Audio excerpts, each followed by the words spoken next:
바벨론 왕 벨사살 원년에 다니엘이 그 침상에서 꿈을 꾸며 뇌 속으로 이상을 받고 그 꿈을 기록하며 그 일의 대략을 진술하니라.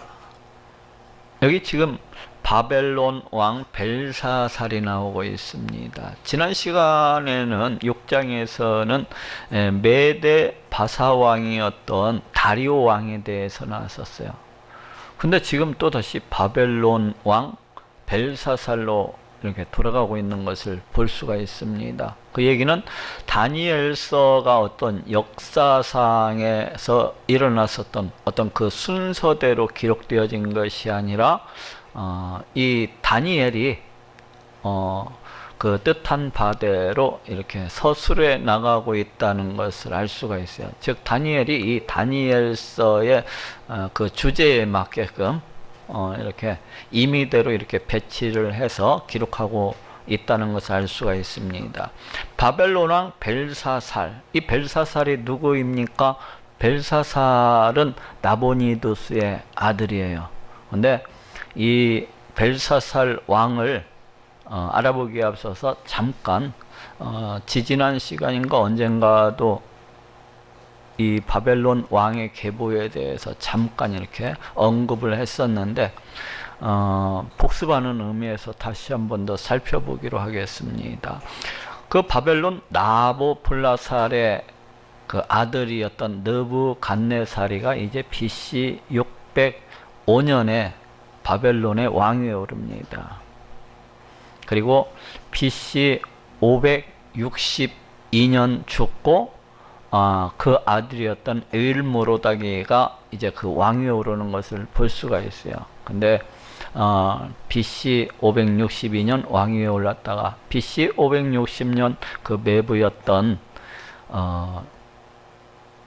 네리글리사르에 의해서 죽고 이제 네리글리사르가 BC 560년부터 이렇게 왕위에 올라가지고 BC 556년까지 이렇게 왕위에 있었던 것을 볼 수가 있어요. 그리고 이제 리바시 마르둑이 네리글리사르의 아들이었던 리바시 마르둑이 왕위에 오르는데 너무나도 어린 나이였기 때문에 나보니두스가 오늘 벨사살 왕의 아버지 나보니두스가 BC 556년 이제 이 리바시 마르둑을 갖다가 몰아내고 왕위에 오릅니다.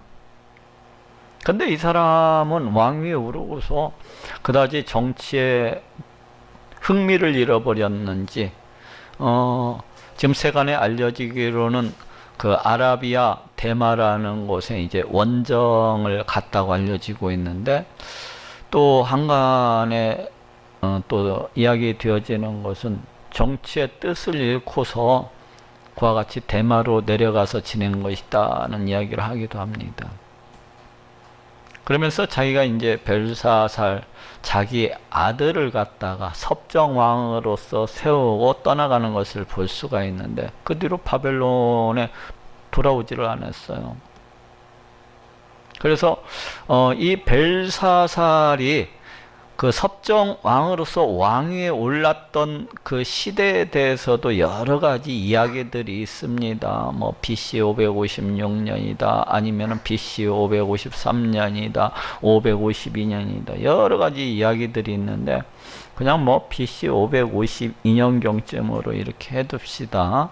그리고 이 벨사사리가 이제 BC 539년 메데 바사왕이었던 고레스에 의해서 이제 정복이 되고 그걸로 해서 이제 BC 539년 그렇게 해서 이 바벨론 나라가 문을 닫습니다. 그리고 메데 바사 왕국이 그 뒤에 이렇게 일어서는 것을 볼 수가 있어요. 이 메데 바사 왕국은 이제 고레스에 의해서 이렇게 급격하게 세력을 갖다 확장시켜 나가는 것을 볼 수가 있어요. 이 고레스는 이사야서 44장 45장에서 이미 180여 년 전에 예언되었었던 그런 인물이죠.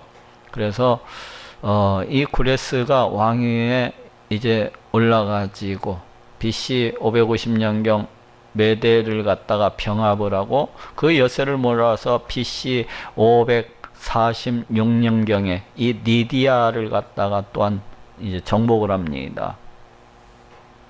그리고 BC 539년에 바벨론 여기를 갖다가 이제 정복하게 되는 것을 볼 수가 있어요. 또 그 아들이 BC 525년에 애굽을 갖다가 이렇게 정복을 하는 것을 볼 수가 있습니다. 그래서 이 메데 바사 왕국도 고대 바벨론 왕국이 통치하고 있었던 그 모든 나라들을 갖다 다 점령했을 뿐만 아니라 저기 애굽 땅까지 이렇게 그 세력을 갖다가 넓히고 있었던 것을 볼 수가 있어요. 그리고 이 메데 바사 왕국 다음에는, 그러니까 이게 페르시아 제국이거든요. 이 페르시아 제국 다음에는 헬라 제국, 알렉산더에 의한 이 헬라 제국이 급격히 세력을 확장하면서 팽창하는 것을 볼 수가 있어요. 이 헬라 제국은 BC 336년 알렉산더가 20살의 나이인가요? 이 급격하게 정복 전쟁을 갖다가 시작을 했다가 BC 323년 33살의 나이로 죽습니다. 알렉산더 대왕이. 그러면서 그 나라가 저쪽 그리스도 그 마케도냐에서부터 저쪽 인도 지역까지 굉장히 그 13년 동안 엄청난 그 신속하게 이렇게 정복 전쟁을 갖다가 벌이는 것을 볼 수가 있어요. 그랬다가 이제 33살의 나이에 그 알지 모를 그 병에 걸려가지고 이렇게 죽고, 그 뒤에는 이 헬라 제국이 네 나라에 의해서 이제 나누어지게 되는 것을 볼 수가 있어요. 그 군장들에 의해서. 그래서 카산도의 저쪽 마케도냐, 그 다음에 리시마쿠스의 이쪽 비두니아, 그 다음에 이쪽 셀류쿠스의 시리아, 그 다음에 톨레미의 이쪽 애굽, 이렇게 해서 네 군데로 이렇게 나누어지는 것을 볼 수가 있습니다. 그랬다가 이 헬라 제국이 BC 63년경에 로마에 의해서 이제 정복되어지고, 이 로마는 그 뒤에 동로마, 서로마로 이렇게 나누었다가, 서로마는 AD 476년에 멸망을 하고, 이쪽 동로마는 AD 1453년에 이렇게 멸망을 해가지고 각 나라들이 이렇게 뿔뿔이 나누어지는 것을 볼 수가 있습니다. 주로 이제 이런 흐름을 가지고서 오늘 본문이 이렇게 전개되어 나가고 있는 것을 볼 수가 있습니다. 그래서 그것을 생각하면서 자 보도록 합시다. 바벨론 왕 벨사살 원년에, 그래서 이 벨사살은 나부니두스의 아들 그 섭정왕이기 때문에 BC 552년경이라고 이렇게 생각을 해둡시다. 다니엘이 그 침상에서 꿈을 꾸며 뇌 속으로 이상을 받고, 이 뇌 속으로 이상을 받았다는 얘기가 꿈속에서의 어떤 환상, 이라고 생각을 할 수가 있어요. 그 꿈을 기록하며 그 일의 대략을 진술하니라. 지금부터 나오는 내용들이 다니엘이 꿈속에서 받은 이상, 환상이라는 것을 알 수가 있습니다. 다니엘이 진술하여 가로되 내가 밤에 이상을 보았는데 하늘의 내 바람이 큰 바다로 몰려 불더니, 이제 다니엘이 꿈속에서 그 환상을 보는데 하늘로부터 그 내 바람이 큰 바다로 몰려불었다는 것입니다. 여기에서 바람이라는 말은 히브리어로는 루아흐, 그래서 영이라는 뜻도 갖고 있고 또 바람이라는 그런 뜻도 갖고 있어요. 그래서 학자들에 따라서는 여기를 내 바람을 내 천사라고 이렇게 번역을 하기도 합니다. 근데 뭐 그렇게 번역할 필요도 없이 그냥 내 바람이라고 이렇게 생각을 해도 좋겠어요. 이것은 무엇을 나타내는 거니? 우리 하나님은 이 세상, 이 온 우주 만물을 갖다가 다 창조하시고 그 창조하신 그 모든 것들을 다스리시고 통치하시는 분이십니다. 그래서 내 바람이라고 하는 것은 동서남북 전 방향을 갖다가 다 일컫는 그런 말이라고 할 수가 있어요. 그래서 우리 하나님의 그 주권적 다스리심과 그 통치하심이 이제 세상 모든 곳에 이렇게 미치고 있음을 갖다가 알려주고 있습니다. 큰 바다로 몰려보더니, 이 큰 바다라고 되어 있는데 보통 바다는 성경에서 세상, 이 세상을 갖다가 이렇게 가리키는, 그러니까 큰 바다로 이 세상 가운데 미치는 우리 하나님의 주권적 섭리, 다스림을 갖다가 상징한다고 볼 수가 있죠. 큰 짐승 넷이 바다에서 나왔는데, 이 바다가 뭐라고 했죠? 세상, 세상 역사 가운데에서 이제 큰 짐승 넷이 출현하게 될 것을 이야기를 하고 있어요. 근데 여기 큰 짐승은 이제 그 앞으로 이 세상 역사 가운데 나타나게 될 세상 제국들을 갖다가 지금 이야기를 하고 있습니다. 근데 왜 세상 제국, 이 세상 나라들을 가리켜서 짐승으로서 그렇게 표현을 하고 있습니까?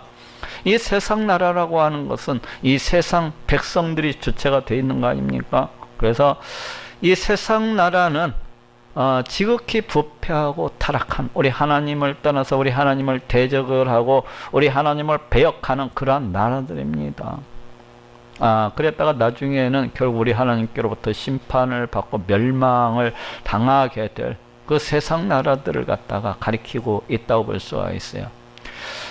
이 하나님을 떠난 사람들의 모습이 어떻습니까? 그건 흡사 짐승하고도 비슷합니다. 하나님을 떠난 이 세상 사람들은 짐승하고 거의 비슷해요. 생각하는 것이 그 부패함과 그 타락함 속에서 흘러나오는 것이기 때문에 그 부패한, 그 타락함, 그걸 쫓아서 살아가기 때문에 방탕하고 하나님을 떠나서 온갖 자기 욕심과 자기 탐욕대로 그렇게 살아가다 보니까 이 땅 가운데 차마 입에 담지 못할 그런 범죄들이 넘쳐나고 또 넘쳐나는 것을 볼 수가 있습니다. 우리 사람이라고 하는 것은, 하나님을 떠난 우리 인간이라고 하는 것은 짐승과 다를 바가 없는 존재, 짐승과 다를 바가 없는 존재. 그래서 여기에서 이제 짐승, 이 세상 나라를 갖다가 짐승에 표현하고 있는 것도 하나님을 떠난 이 세상, 이 세상이 어떠한 세상인가를 갖다가 단적으로 나타내어 주고 있다고 할 수가 있습니다. 그것은 짐승의 짐승. 큰 짐승 넷이 바다에서 나왔는데 그 모양이 각각 다르니, 그러니까 세상 역사 가운데 이제 큰 제국 네 나라가 출현하게 될 것을 이야기를 하고 있습니다. 근데 큰 짐승 넷이 바다에서 나왔는데 세상 제국 역사들이, 이 세상 나라들이 순차적으로 이렇게 나오는 것을 볼 수 있잖아요. 근데 여기에서는 마치 네 나라가, 그 네 짐승이 이렇게 동시에 나온 것처럼 이렇게 표현이 되어지고 있습니다. 그것은 우리 하나님이 어떠하신 분이십니까? 우리 하나님은 시공을 갖다 초월하신 분이시라고 할 수가 있어요. 시공간을 초월하신 그런 분이시라고 할 수가 있어요. 우리 하나님 앞에는 과거와 현재와 미래가 동일하게 그냥 존재하고 있는 겁니다. 동일하게 존재한다고 할 수가 있어요. 우리 하나님은 이 시공을 초월하신 그러하신 분이기 때문에 우리 하나님 앞에는 과거도 현재도 미래도 동일하게 이렇게 우리 하나님 눈앞에 있다고 이야기할 수가 있어요. 그래서 여기에서도 이제 그러한 의미에서 이와 같이 표현되어지고 있습니다. 큰 짐승 넷이 바다에서 나왔는데 그 모양이 각각 다르니, 첫째는 사자와 같은데 독수리의 날개가 있으니, 사자가 무엇입니까? 짐승의 왕이에요. 짐승의 왕. 그 싸울 때 보면 어마어마하죠. 그 이용이라고 하는 것은. 그리고 독수리는 또 무엇입니까? 하늘의 왕이라고 할 수가 있어요. 신속하게 하늘을 날다가 먹잇감을 보면은 그냥 손살같이 내려와서 그 먹잇감을 채워가는 것을 갖다가 볼 수가 있습니다. 이것은 이제 여기에서 첫째 짐승, 이 사자와 같은데 독수리의 날개가 있다. 이것은 바벨론 제국을 갖다가 가리키는 말입니다. 우리가 2장에서 그 신상의 그 머리 부분, 금머리에 해당이 된다고 할 수가 있어요. 그래서 이쪽 바벨론을 가리키는데, 바벨론이 그 느부갓네살의 그 정복 전쟁이라고 하는 것은 어마어마했어요. 그 이용이, 느부갓네살의 그 이용이, 그 근대의 그 강력함, 이런 것들이 어마어마했습니다. 그리고 고대 근동을 정복하는 데 있어서 독수리가 그 먹잇감을 낚아채듯이 신속하게 이렇게 그 세력을 넓혔던 것을 볼 수가 있습니다. 그래서 여기에서 사자와 그 독수리로서 이 바벨론을 갖다가 표현하고 있는 것을 볼 수가 있어요. 내가 볼 사이에 그 날개가 뽑혔고, 그런데 이러한 바벨론이 그 날개가 뽑혔다는 거예요. 신속하게 그 세력이 쇠퇴할 것을 이야기하고 있습니다. 또 땅에서 들려서 사람처럼 두 발로 서게함을 입었으며, 사자가 땅에서 두 발로서 이렇게 서 있으면 사자가 힘을 쓸 수 있습니까? 사자는 두 발을 갖다가 땅에서 이렇게 사람처럼 설 때는 마치 서커스 그 우리 속의 사자와도 같이 아무런 힘이 없습니다. 그것처럼 이 바벨론 나라가 이제 신속하게 급속히 이 그 세력이 허무하게 이렇게 무너질 것을 이야기를 하고 있어요. 그리고 사람처럼, 사람이 얼마나 연약한 존재입니까? 사자가 사람처럼 두 발로 선다는 거기 때문에 굉장히 연약한 그런 모습을 볼 수가 있습니다. 또 사람의 마음을 받았으며, 이 사자의 용맹이라고 하는 것은 그 무엇도 두려워하지 아니하는 것인데, 그렇지 않냐고 나중에 어떻게 되리라는 것입니까? 사람의 마음, 우리 사람의 마음처럼 약해지리라는 겁니다. 정말로 이 바벨론이라는 나라는 느부갓네살이가 죽고 나서 그 세력이 급격히 쇠퇴를 하더니 이 벨사살 왕 때에 이르러서 허무하게 무너졌던 것을 이렇게 볼 수가 있지 않습니까? 지금 그런 모습을 갖다가 지금 이야기를 해주고 있습니다. 다른 짐승 곧 둘째는 곰과 같은데, 이 곰이 누굽니까? 바로 메데 바사 왕국, 페르시아 제국을 일컫는 말이에요. 그것이 몸 한편을 들었고, 이제 두 번째 짐승, 그 메데 바사 왕국에 대해서 이야기를 하고 있어요. 보통 곰이라고 하는 것은 싸울 때 어떻습니까? 그 상체를 갖다가 한편을 갖다가 탁 들고 이렇게 싸우는 것을 볼 수가 있어요. 사자가 싸우는 모습하고 곰이 싸우는 모습은 이렇게 전혀 다릅니다. 그래서 그 곰이 싸울 때 보면 상체 한 켠을 탁 들고서 그 공격성, 그걸 갖다 이렇게 나타내 보여주는 것을 이렇게 볼 수가 있어요. 그것처럼 이제 메데 바사 왕국의 그 공격성, 곰 같은 그런 오직함에 대해서 지금 이야기를 하고 있어요. 그 입의 잇사이에는 새 갈빗대가 물렸는데, 이 새 갈빗대가 뭡니까? 메데 바사 왕국이 점령하게 될 새 나라를 갖다가 가리킨다고 할 수가 있어요.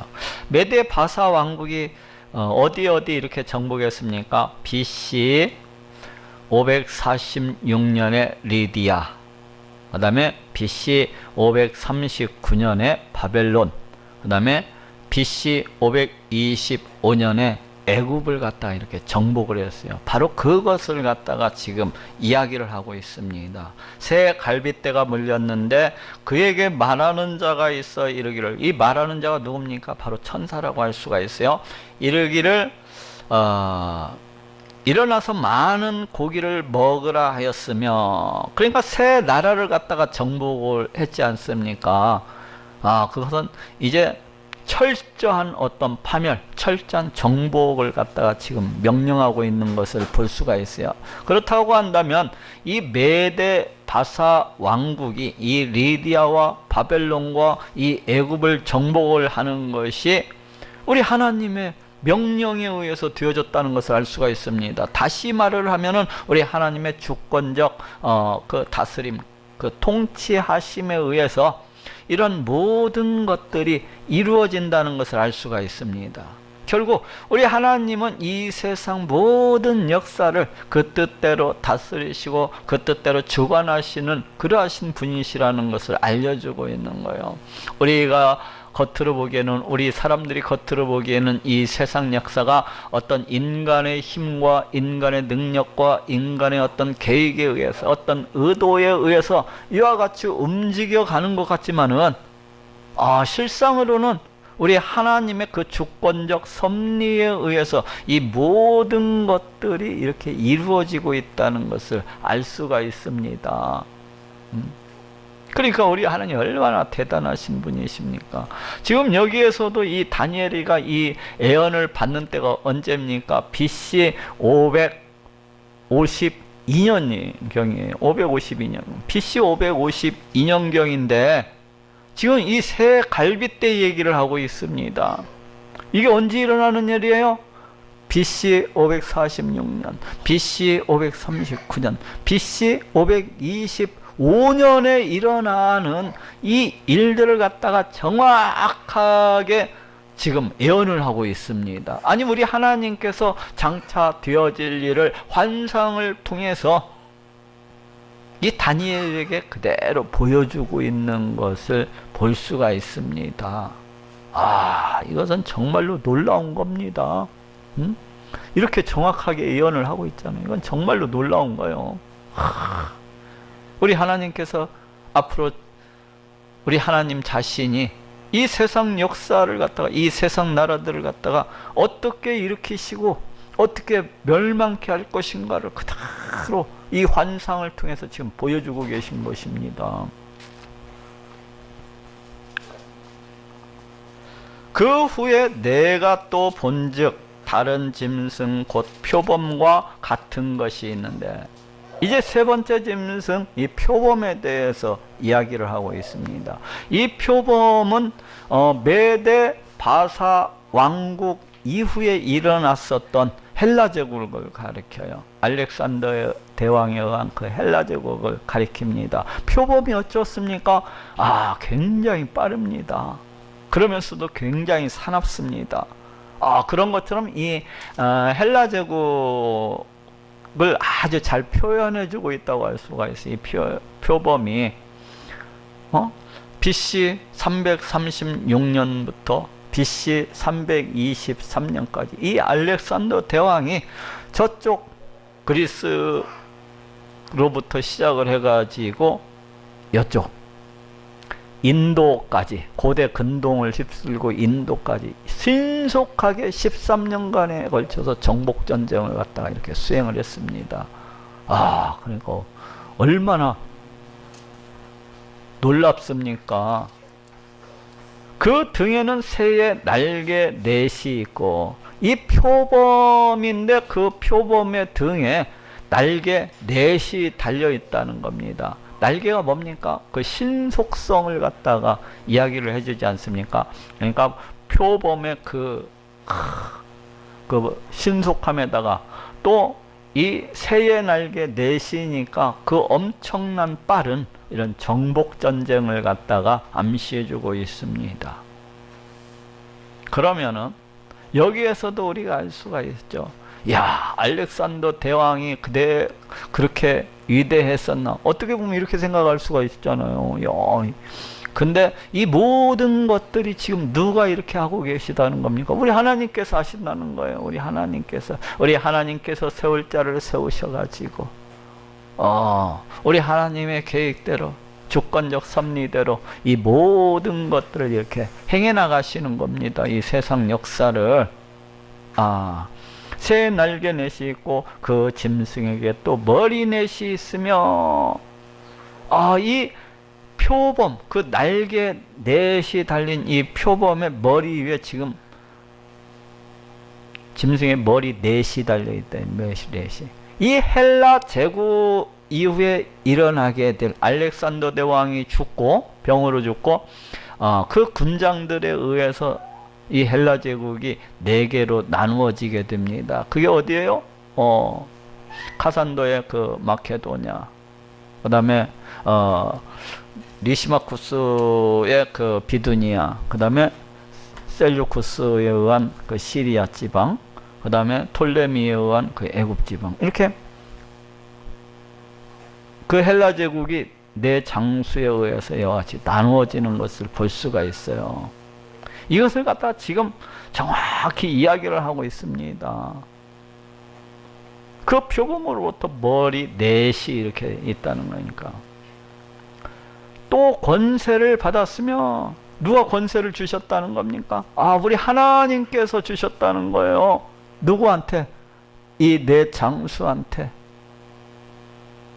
결국에는 이것도 이 모든 것들이 우리 하나님의 주권적 섭리, 그 다스리심 속에서 일어나고 있다는 것을 알 수가 있습니다.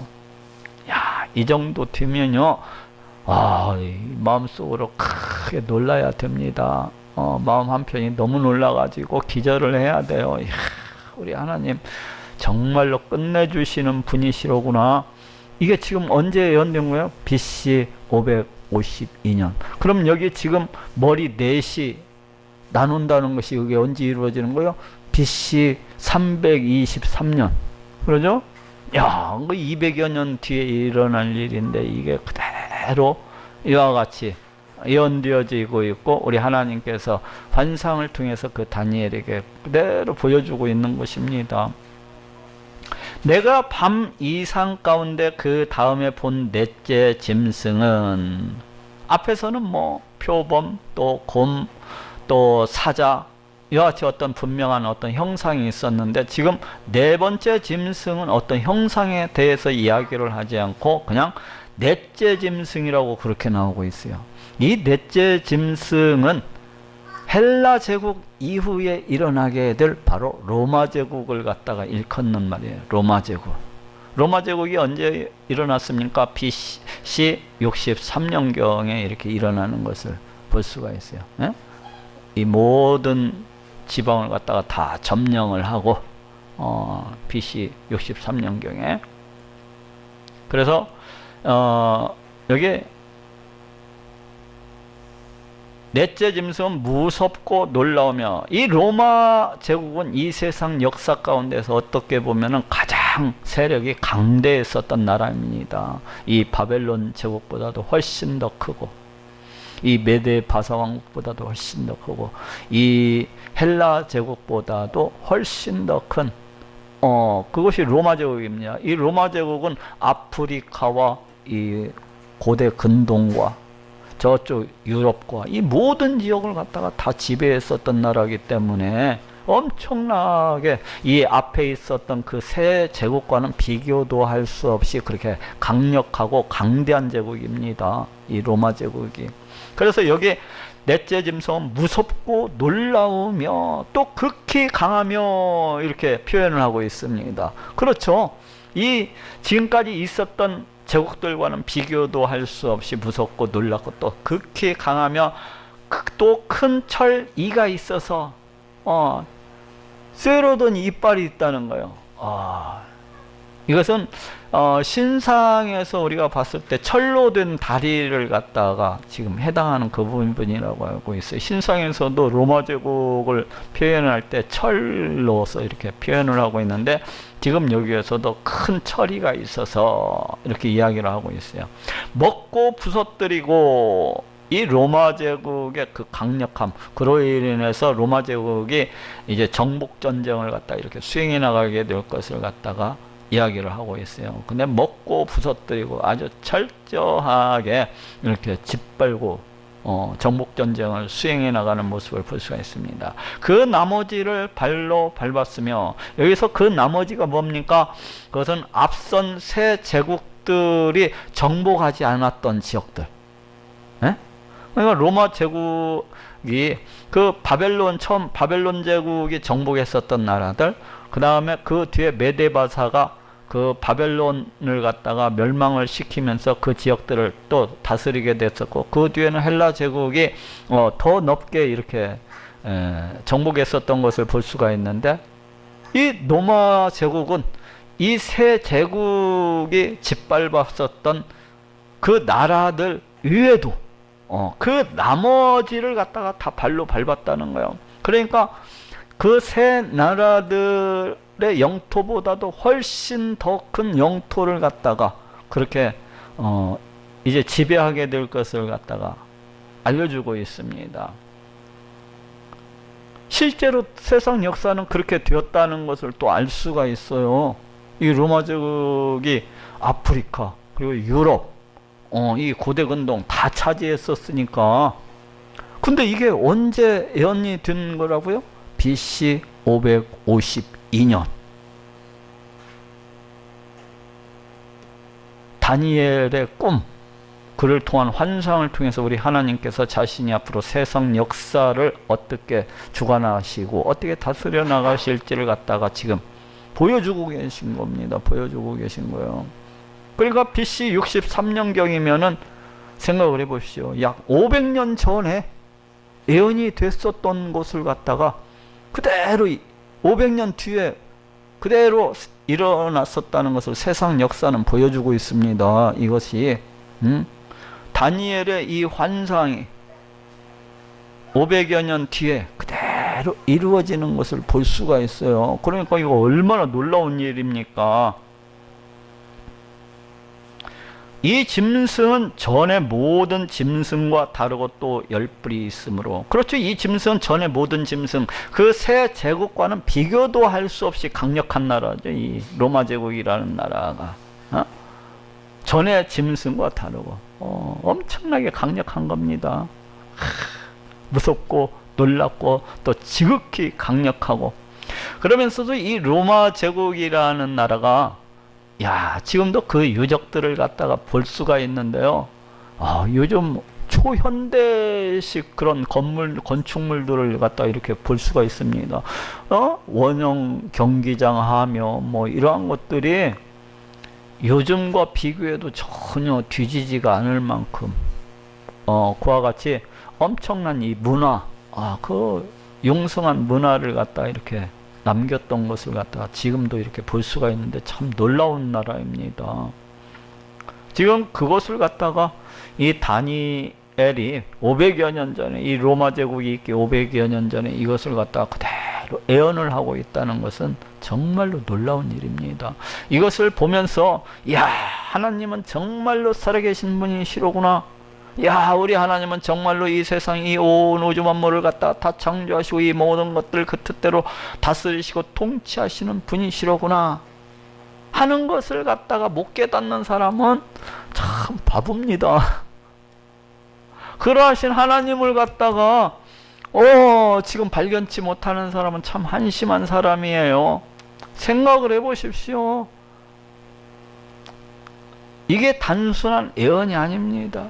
하나님께서 앞으로 되어질 일을 갖다가 그대로 환상을 통해서 보여주시고 그를 그대로 이루신 것이기 때문에 정말로 놀라운 겁니다. 이것은 정말로 놀라운 거예요. 또 열뿔이 있으므로, 이 열이라는 숫자는 성경에서 전체 어떤 충만을 나타내는 그런 숫자입니다. 그래서 열뿔이라고 하는 것은 이제 로마 제국 이후에 나타나게 될 모든 세상 나라들을 갖다가 가리킨다고 보면 돼요. 모든 세상 나라들. 열뿔이라고 하는 것은 왜? 전체 숫자를 갖다가 가리키는, 상징을 하는 그런 숫자이기 때문에 로마 제국 이후에 나타나게 될 세상 모든 나라들을 갖다가 이렇게 가리키고 있다고 보면 됩니다.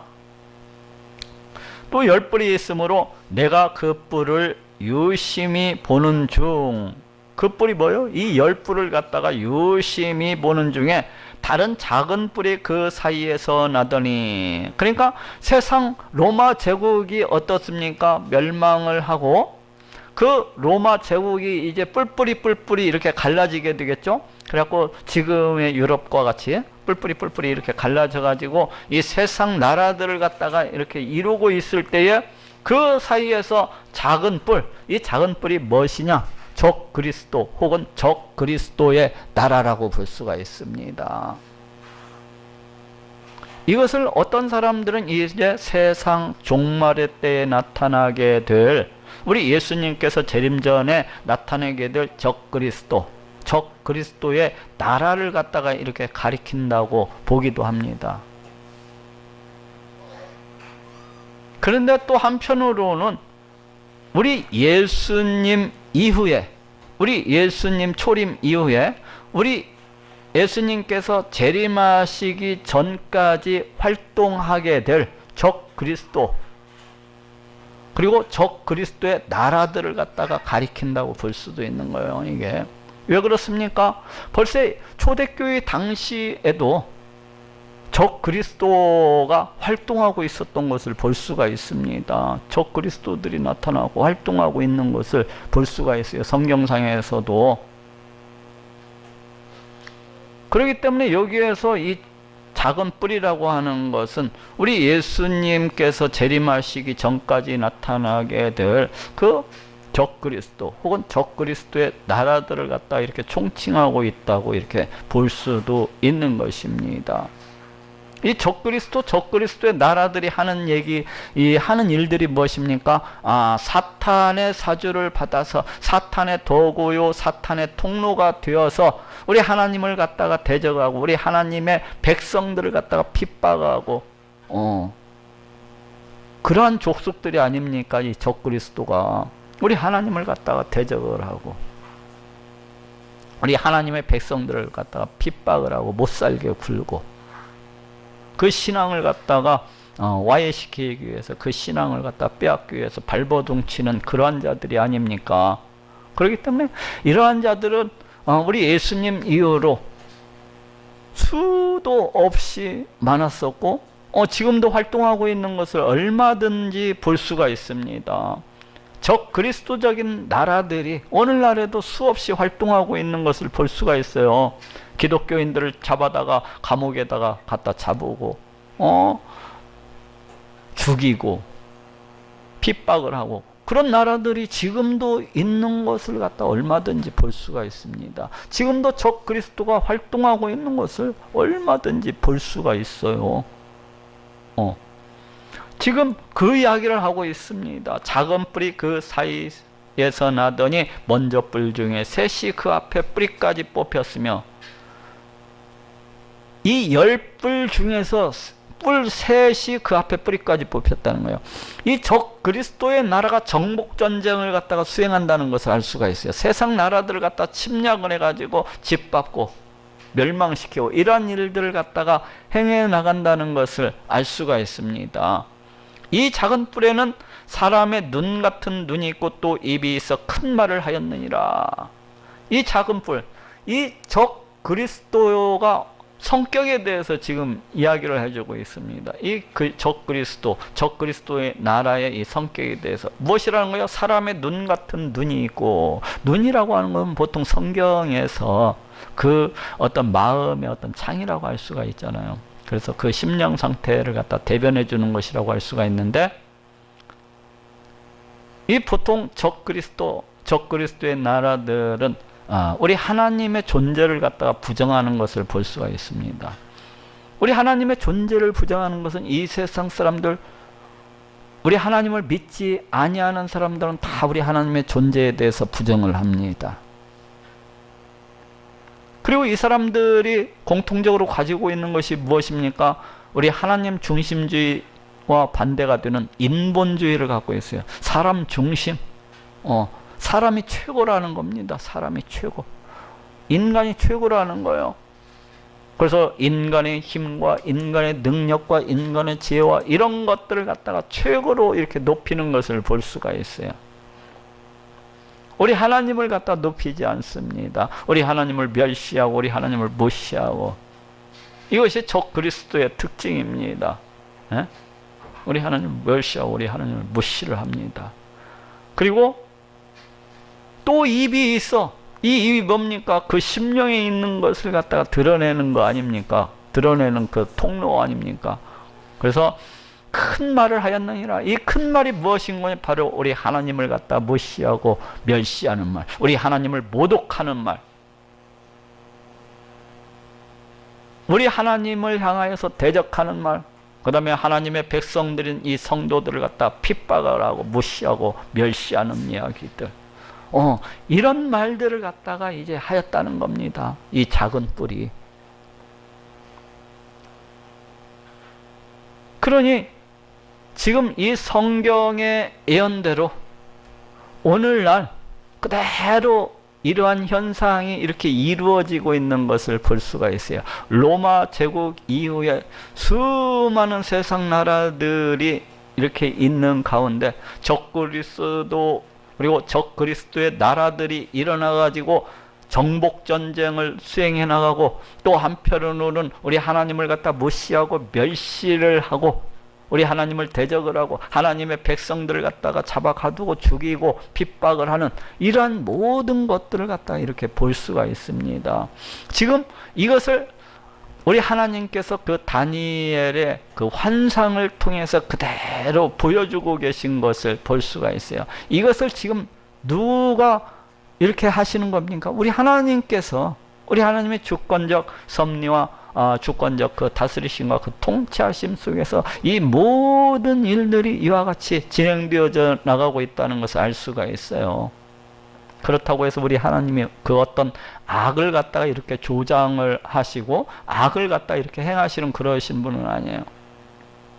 우리 하나님은 단지 악이 이렇게 있을 때 그것을 갖다가 때로는 내버려 두심으로 해서 우리 하나님의 일을 갖다가 이루어 나가시는 것을 볼 수가 있어요. 어쨌거나 이 모든 것들은 우리 하나님의 그 주권적 다스리심, 그 통치하심 속에서 이 모든 일들이 이렇게 수행되어져 나가고 있다는 것입니다. 그리고 오늘날의 이 세상 역사는 다니엘의 환상을 통해서 보여준 우리 하나님의 이 환상을 그대로 이루어져 있는 것을 볼 수가 있죠. 그대로 성취되어져 있고 성취되어져 가고 있는 것을 또한 볼 수가 있습니다.